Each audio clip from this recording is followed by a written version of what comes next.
A segurança do paciente é um tema falado, refalado, bem batido dentro da saúde. E diz o quê? Que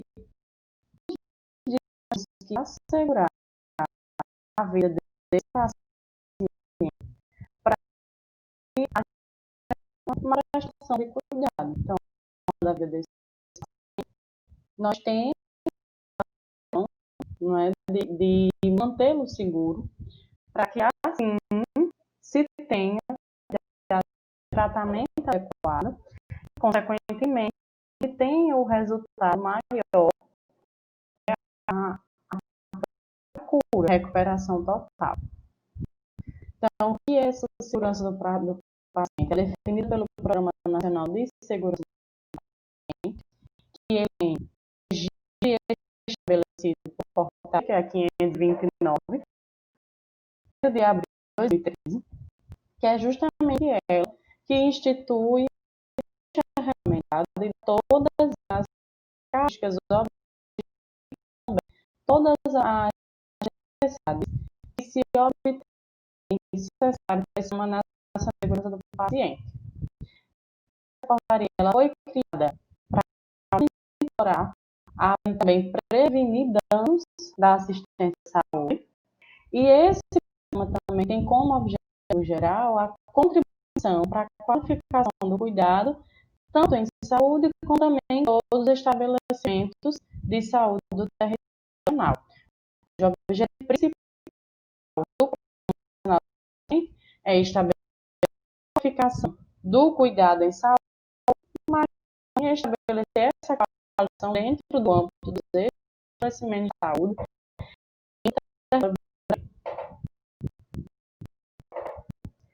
Fora aquele objetivo geral, nós temos os objetivos, que justamente não prover e apoiar a implementação de iniciativas de segurança do em diferentes áreas de organização e gestão dos serviços de saúde, ou seja, ele não estabelece apenas a segurança do paciente, aquele paciente que está hospitalizado dentro do âmbito hospitalar, não, ele realiza essa segurança do paciente em qualquer seja ele primário, secundário ou terciário. Também, ele define como objetivo o envolvimento tanto de pacientes como dos familiares nas ações seguras desse paciente, porque não depende só do âmbito da equipe de saúde, essa segurança do paciente está muito ligada à questão familiar, que rege, fica ao redor do paciente. O acesso das informações relativas à segurança, ele diz que quer ampliar essas informações, é porque quanto mais a população tem informação sobre a segurança desse paciente, como deve ser a segurança do paciente, então maior nós vamos ter também o conhecimento dessa população e maior, consequentemente, vamos ter o cuidado dessa população para aquele paciente que está doente. Produzir, sistematizar e difundir conhecimentos sobre segurança do paciente. Então, quando ele fala produzir, ele produz, ou seja, ele vai atrás, ele investiga, ele usa da ciência para ter quais cuidados se deve ter. Sistematizar, organizar e difundir e espalhar esse conhecimento. Então, quanto mais se espalha, como nesse terceiro objetivo. Quanto mais se espalha, mais essa população tem conhecimento, maior o cuidado prestado. Fomentar também essa inclusão do tema segurança do paciente no ensino técnico e de graduação e pós-graduação na área da saúde, que é o que nós estamos tendo agora, não é? Esse item de segurança do paciente, ele tem uma importância muito grande, porque se você vê ele na teoria, consequentemente, você vai sim executá-lo na prática.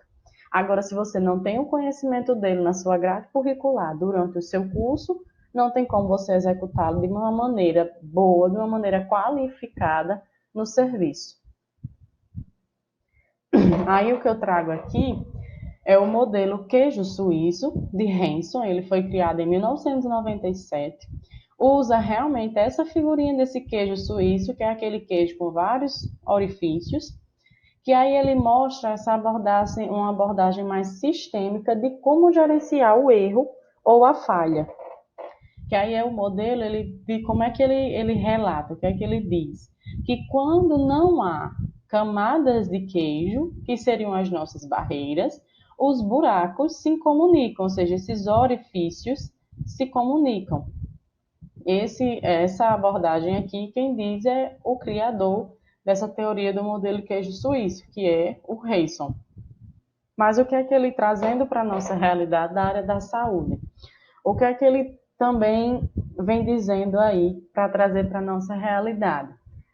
Esse modelo queijo suíço, o que é que ele quer dizer? Que se o erro inicia aqui e não é consertado nessa primeira camada, ou seja, nessa primeira barreira, ele vai para a segunda. Não se tem barreira, passa para a terceira. Aqui são as pessoas, somos nós, profissionais da saúde.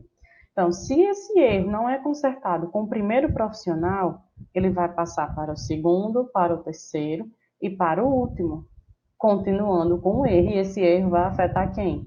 O paciente. Bem simples de vocês compreenderem, um dos erros mais comuns que se tem é o erro na administração de medicamentos. Que aí eu quero que vocês distinguem, né? Diferenciem. Temos a segurança do paciente, nós vamos ver os itens principais no próximo slide, e tem os 13 certos, que iniciaram com 9 e foram aumentando, e hoje, se eu não me engano, se eu não estiver errada, estão nos 13 certos. Mas é os 13 certos da administração de medicamentos, que é um dos itens para a segurança do paciente. Aqui é o modelo queijo suíço, que ele fala de qualquer erro, não só da administração de medicamentos. Aqui pode ser um erro um erro cirúrgico, por exemplo, de um procedimento cirúrgico, um erro de um procedimento laboratorial, um exame que vai ser coletado que não necessariamente não precisava ser coletado, um resultado que saiu errado, uma informação que foi passada errada e provoca uma falha futura. Então, tudo isso aqui está dentro da questão de segurança do paciente. O que é que pode ser o erro? O que é que eu vou dar de exemplo agora a vocês? A administração de medicamentos. Nessa primeira camada, vamos supor que é aquele profissional que fica na triagem. Estamos num pronto-socorro e esse profissional aqui, essa camada 1, nós vamos chamar do profissional da triagem. Então, esse paciente chega e na triagem, esse profissional aqui esquece ou passa desapercebido de perguntar se esse paciente tem alguma alergia medicamentosa. Então, aqui não se pergunta. A segunda camada, vamos supor, que é, como hoje em todo pronto atendimento, se tem a avaliação de enfermagem, a classificação de risco, que ocorre dentro da classificação de risco. Aqui o enfermeiro também não lembra de se perguntar se esse paciente também tem alguma alergia medicamentosa. Então, aqui ele é classificado e passa para a camada 3, que seria o médico. O médico atende, não pergunta também, passa desapercebido, como lá não tem nenhuma informação, ele não vê, não pergunta, e passa um medicamento como a dipirona, um exemplo. E essa camada X, que é a camada, ou seja, uma das principais, que é a final, ela na hora de administrar essa dipirona, ela não pergunta. E só vai perceber que esse paciente tem a alergia quando já ocorre o erro. Qual o erro? A administração do medicamento do qual ele não podia receber. E essa falha e esse erro vai acometer o quê? Uma falta de segurança no paciente que vai gerar o que a gente chama de evento adverso, que justamente é a reação alérgica a essa medicação, já que ele tem alergia. Mas em nenhuma dessas camadas, ou seja, em nenhum desses profissionais, se foi perguntado e o paciente também não relatou. Mas a obrigação, eu digo e repito, que vocês já devem ter escutado, mas é só reforçando, de quem é a obrigação também de perguntar? É nossa. Passou pela triagem, não tem nada? Pergunta aqui na classificação de risco. Não tem informação? Vai para o médico. O médico deve perguntar. O médico não perguntou. É aqui, ó. Vocês estão no início e estão no final. Esse final aqui é a administração do medicamento. Qual é o cuidado que a gente deve ter? O principal cuidado, tirando como exemplo a administração do medicamento, é perguntar antes de administrar se o paciente tem alergia a alguma medicação. Porque se esse erro for contido aqui nessa camada, ele não vai ocorrer. Mas se ele for só passando de um para outro, ele vai chegar ao final. Vai provocar o erro que provavelmente vai ter alguma consequência na vida desse paciente. Aqui eu trouxe para vocês alguns exemplos. Por exemplo, aqui vocês veem que a vestimenta e o uso adequado, né, da vestimenta dos profissionais de enfermagem, sejam eles técnicos, enfermeiros, da equipe médica, sim, a equipe hospitalar, desculpa, eles tanto estão com roupas adequadas, sem nenhum tipo de adorno e cabelos presos, as mulheres. Faltaram aqui apenas os EPIs, né? Touca, luva, máscara, mas mesmo assim a roupa em si já está adequada. Aqui nós temos uma das principais campanhas de segurança ao paciente, que também é a prevenção da infecção hospitalar, que é o zero adorno, porque aí o zero adorno é zero perigo, zero infecção também. Aqui tem esse bonequinho caindo, que é justamente o risco de quedas. Coloquei aqui uma criança, mas tem os nossos dois extremos da linha de vida em si, eles têm uma maior propensão à queda, né? São crianças e idosos. Então, qual é o principal cuidado que se deve ter na segurança desses dois tipos de pacientes? É o uso de grades. Se for criança, o uso de grades no berço. E se for o idoso, o uso de grades também na maca. Aqui nós temos os 6 pontos principais da segurança do paciente, que é identificar corretamente o paciente, isso é um ponto crucial, é chamar esse paciente pelo nome, é perguntar se realmente é aquela pessoa, melhorar a comunicação entre os profissionais da saúde, às vezes uma falha de comunicação entre a própria equipe ocasiona uma falta de segurança também para o paciente, faltou repassar uma informação para aquele profissional que vai me render no outro plantão. Eu esqueci de passar. Esse esquecimento, esse não repasse dessas informações pode sim gerar uma falha de segurança.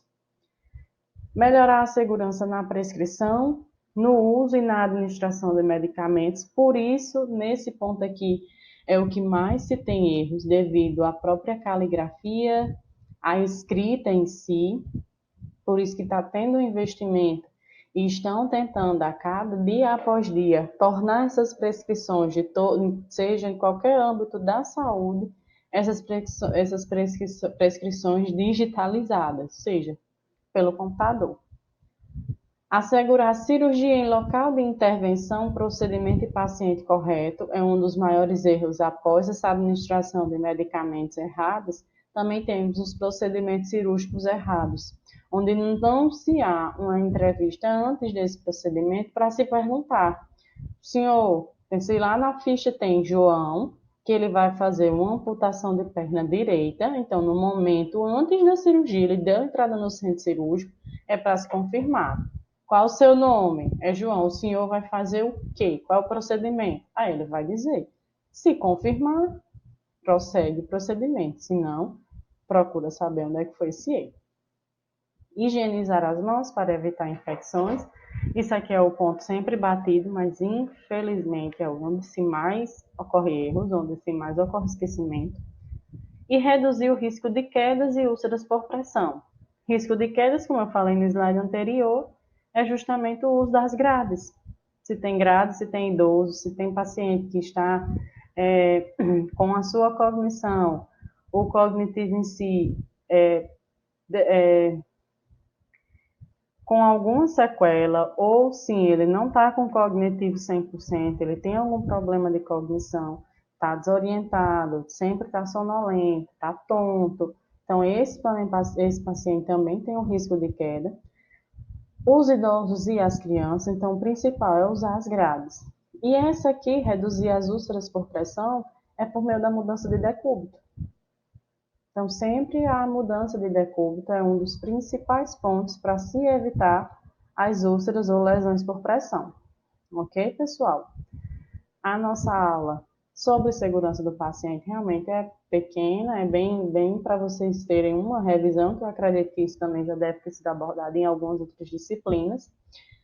Junto com essa aula vai estar o slide, esse slide vai estar junto com a aula, no item da aula, e na aula seguinte aqui vai estar algumas atividades sobre, tá ok?